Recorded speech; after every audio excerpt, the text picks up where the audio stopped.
नमस्कार दोस्तों, हमारे YouTube चैनल में आप सबका हार्दिक स्वागत है। फ्रेंड्स, आज हम कक्षा 7 विषय हिंदी अध्याय 12 भोर और बरखा के अभ्यास प्रश्नों को हल करने वाले हैं। कविता से पहला प्रश्न है, बंसी वारे ललना मोरे प्यारे लाल जी कहते हुए यशोदा किसे जगाने का प्रयास करती हैं और वह कौन कौन सी बातें कहती हैं।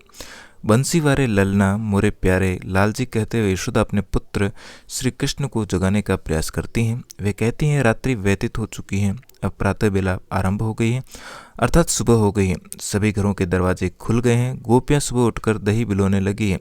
प्रातःकाल में सभी देवता गण और मनुष्य आपके दर्शनों के उत्सुक हो रहे हैं। प्रश्न 2, नीचे दी गई पंक्ति का आशय अपने शब्दों में लिखिए। माखन रोटी हाथ महलीनी गौवन के रखवारे। इसका उत्तर हम लिखेंगे। प्रस्तुत पंक्तियां मीराबाई द्वारा रचित भोर और बरखा नामक कविता से अवतरित हैं। पंक्तियों में मीराबाई ने स्पष्ट किया है कि प्रातः होते ही सभी ग्वाले अपनी अपनी गायों को चराने के लिए चरागाहों की ओर चले गए हैं। वे माखन रोटी के लिए चरागाहों में अपनी गायों को चराने और उनकी रखवाले के लिए चल पड़े हैं। अगले प्रश्न का उत्तर हम यहाँ पर मिसप्रिंट हो गया, तो इसलिए सीधा उत्तर लिखेंगे।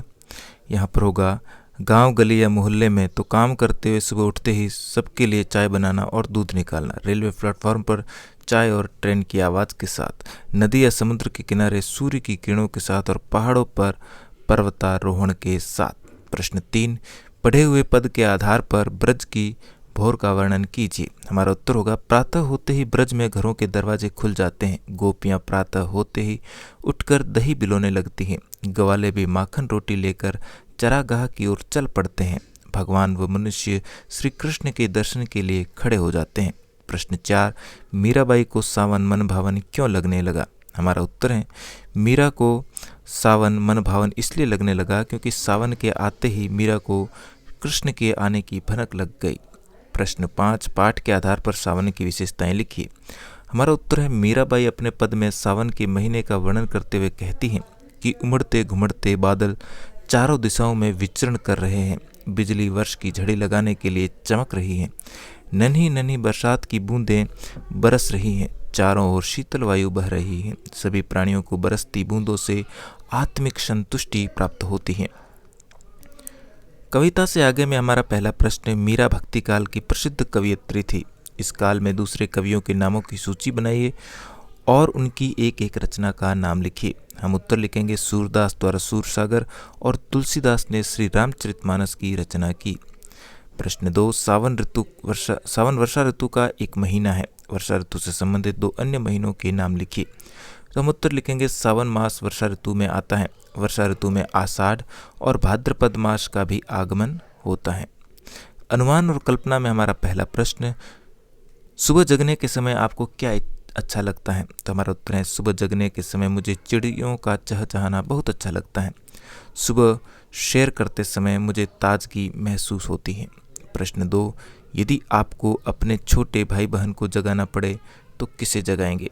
उत्तर लिखेंगे हम, यदि मुझे मेरे छोटे भाई बहन को उठाना पड़े तो मैं उसे बहुत ही प्यार से और सहला कर उठाऊंगा। वर्षा में भीगना और खेलना आपको कैसा लगता है। उत्तर में हम लिखेंगे, मुझे वर्षा में भीगना बहुत ही अच्छा लगता है। जब मिट्टी की भीनी भीनी खुशबू हमें वर्षा के समय महसूस होती है तो वह पल और भी ज़्यादा खुशनुमा हो जाता है। उस समय खेलने में भी बहुत मन लगता है। प्रश्न 4, मीराबाई ने सुबह का चित्र खींचा है। अपने कल्पना और अनुमान से लिखिए कि नीचे दिए गए स्थानों की सुबह कैसी होती हैं।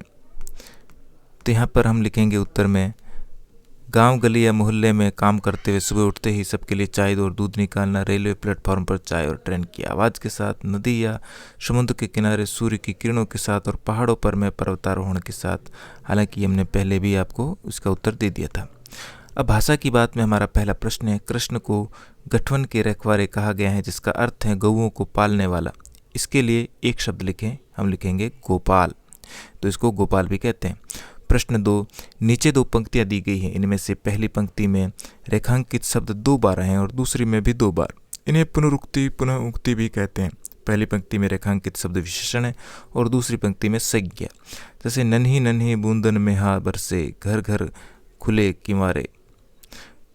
इस प्रकार के दो उदाहरण खोजकर वाक्य में प्रयोग कीजिए और देखिए कि विशेषण और संज्ञा को पुनरुक्ति में अर्थ में क्या अंतर है। जैसे मीठी मीठी बातें, फूल फूल महके। हम उत्तर लिखेंगे विशेषण पुनरुक्ति के उदाहरण, बड़े बड़े, हमारे शहर में बड़े बड़े घर हैं।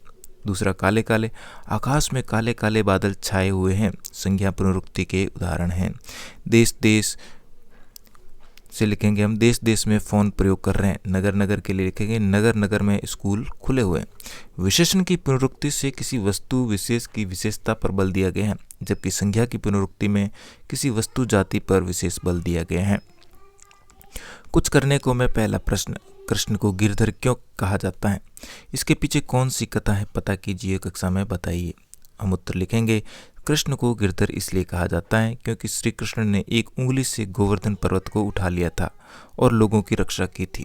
इस पर्वत की परिक्रमा कर लोग भगवान श्री कृष्ण को आराधना करते हैं।